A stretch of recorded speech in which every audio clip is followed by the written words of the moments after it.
Olá, estudantes, sejam bem-vindos a mais uma aula de História do nono ano do projeto TV Escola Jaboatão.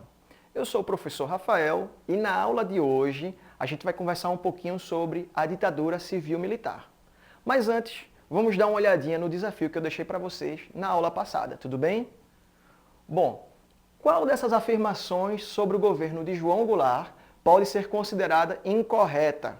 Letra A. O governo de João Goulart enfrentou uma crise política que deixou o presidente isolado. Letra B. Jango, como era conhecido João Goulart, enfrentou a acusação de tentar implementar o comunismo no país. Letra C. Tentou aprovar as reformas de base, mas não conseguiu uma unidade entre os partidos apoiadores. E letra D. Assumiu a presidência e, desde então, governou sob o regime presidencialista. E aí, conseguiu responder? Vamos ver agora qual dessas afirmativas é a incorreta. É a letra D. Então, voltando para o tema da nossa aula, a gente vai conversar um pouco sobre como se deu o golpe que instalou a ditadura militar no Brasil. A gente vai conhecer também na aula de hoje, né, quem foram os presidentes militares e as consequências políticas disso. Tá? Mas afinal, o que é que foi, né, a ditadura militar? A ditadura civil-militar. Foi um período da história do Brasil que foi de 1964 a 1985, em que o país viveu sob um governo autoritário e antidemocrático, marcado pela censura e que teve generais como presidentes durante todo o período.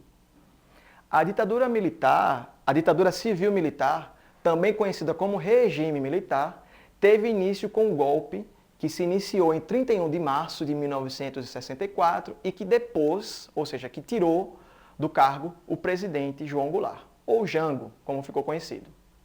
Tá? Então vamos entender ali como é que foi a transição, né, do governo de João Goulart para o golpe que resultou na ditadura.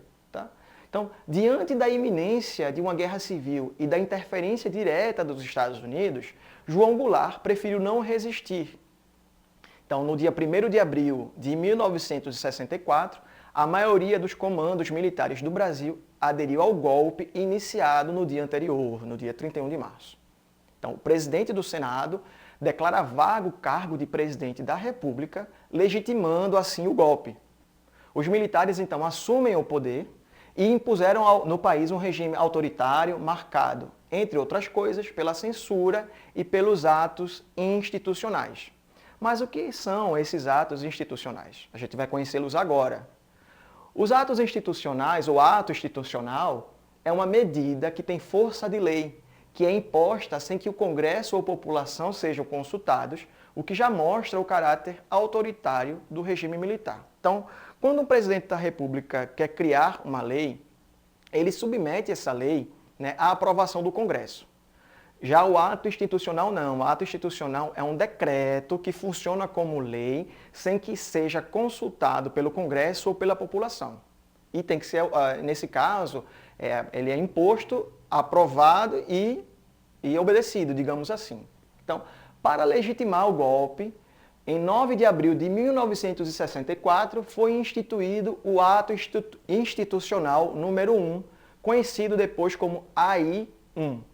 Entre outras coisas, o AI-1 determinava que o presidente poderia cassar os direitos políticos de qualquer cidadão brasileiro por 10 anos, autorizava a cassação de mandatos de parlamentares, em especial aqueles parlamentares de esquerda ou de oposição ao regime militar, e também estabelecia eleições indiretas para o presidente da República. Né? A eleição indireta é aquela eleição em que o povo não participa diretamente. Quem vai eleger o presidente da República é o Congresso Nacional. Tá? Então, o primeiro presidente do regime militar foi o Castelo Branco, e ele ficou no poder entre 1964 e 1967. O que é que marcou o governo de Castelo Branco, não é?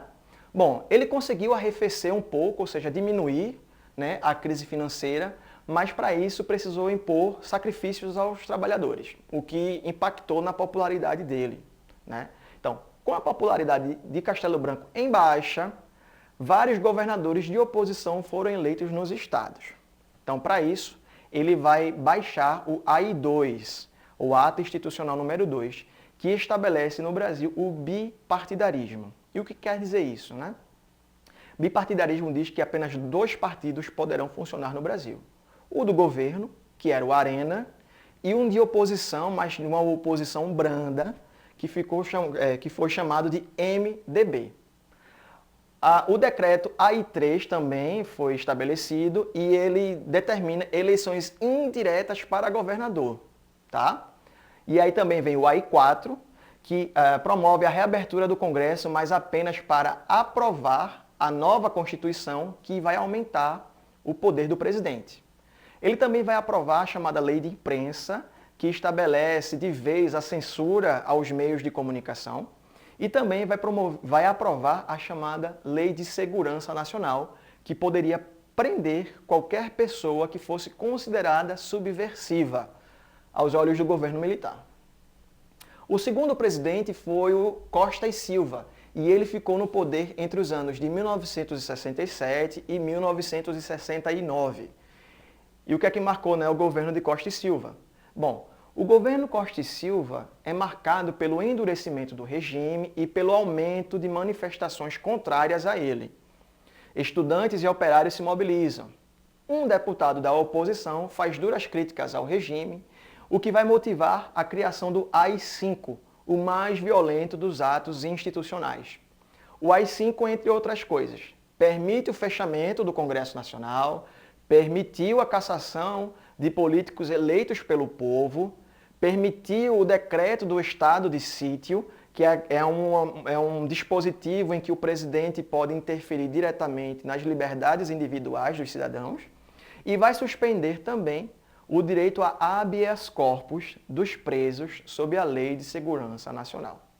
Habeas corpus é um dispositivo muito utilizado para fazer com que presos de crimes de menor potencial ofensivo e que tenham atenuantes, como, por exemplo, seja réu primário ou tenha residência fixa, respondam a processos em liberdade. Quando o AI-5 suspende o direito a habeas corpus para os presos sob a Lei de Segurança Nacional, ele está dizendo que aquelas pessoas presas sobre a acusação de subversão terão que responder aos seus processos presos. E aí, o terceiro presidente do período foi o Médici, que ficou no poder entre 1969 e 1974. E aí, Médici o governo Médici é talvez o mais repressivo, o mais repressor de toda a história do Brasil. Tá? Então, amparado pelo AI-5, Médici promove o período mais repressor da história do país. Ele também vai aperfeiçoar os órgãos de repressão, entre eles o DOI-CODE. Vai também ser marcado pelo milagre econômico, que foi um período da história ali, da ditadura militar, marcado ali por uma certa pujança econômica. Tá? E aí, mas alguns fatores podem explicar esse milagre econômico, né? Fatores internos, mas também fatores externos, como, por exemplo, o bom momento da economia estadunidense ou dos Estados Unidos. Tá? Bom, o milagre econômico ele acabou, né, em 1973, quando uma guerra no Oriente fez com que o preço do barril de petróleo aumentasse muito. Tá? Isso afeta a nossa economia, já que cerca de 80% do petróleo consumido aqui era importado. Fatores internos também contribuíram, né, para o fim do milagre econômico, como, por exemplo, o baixo salário dos trabalhadores que não permitia que a economia rodasse. Afinal de contas, trabalhador ganhando pouco, compra menos. E isso faz com que a economia não cresça tanto assim. Bom, o quarto governo do período foi o governo Geisel, que ficou ali no poder entre 1974 e 1978. E aqui a gente já percebe uma certa tentativa de abrir, né, a política do Brasil, tentar diminuir, né, a repressão do governo militar. Tá? Geisel era considerado moderado, e aí ele inicia a abertura política chamada de lenta, gradual e segura. Ele também vai permitir a propaganda política em 1975, propaganda política na televisão, no rádio. Com a vitória do MDB nas eleições seguintes, aquele partido de oposição, os militares linha dura ficam irritados, né? Porque aí eles vão perceber que a oposição, ou seja, pessoas que não estavam tão satisfeitas com o regime militar ganhando espaço no cenário político. Isso vai desagradar aos militares considerados linha dura. Então, o governo Geisel ele pode ser considerado como um governo de recuos e avanços, né, na abertura política. Mas o principal avanço talvez tenha sido a extinção do AI-5. E aí, por fim, nós vamos ter o governo de Figueiredo, que ficou ali entre 1978 e 1985. Tá? Então, indicado por Geisel, né, o presidente anterior, o general João Batista Figueiredo assumiu a presidência assumiu de fato em 1979. Era um momento de crise econômica, com a inflação aumentando a cada dia, tornando o governo militar cada vez mais impopular. Nos anos seguintes, foi aprovada a anistia política, ou perdão político, que perdoava crimes políticos cometidos por cidadãos, mas também beneficiava crimes políticos cometidos por torturadores do período da ditadura civil-militar. Novos partidos políticos vão surgir e vai se iniciar uma campanha pelas eleições diretas, movimento que ficou conhecido como Diretas Já. Então, antes de me despedir de vocês, eu gostaria de deixar o desafio, né, para que a gente responda na próxima aula. Então, leia a afirmação abaixo e lhe atribua um valor de verdadeiro ou falso. A ditadura civil-militar do Brasil foi um período de 21 anos marcado por um governo autoritário, pela censura e pela repressão. Então, com esse desafio, eu deixo vocês e os aguardo na próxima aula. Até lá!